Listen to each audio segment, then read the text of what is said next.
नोंथांमोननि Facebook page बा Facebook प्रफाइलाव बेफोरबायदि इश्यूसफोर फैदों नामा बेखौ माबोरैहाय चेक खालामगोन मानि थाखाय मनेटाइज जायाखै बा मानि थाखाय आर्निं जायाखै दा बेखौ चेक खालामनो थाखाय नोङो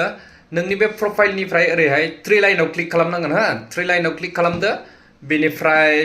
गाहाय फारसे स्क्रल खालामबोनांगोन गाहाय फारसे स्क्रल खालामबोदो बेनिफ्राय नैबेहाय हेल्प एन्ड सापर्ट बाहाय क्लिक खालामबानो जाबाय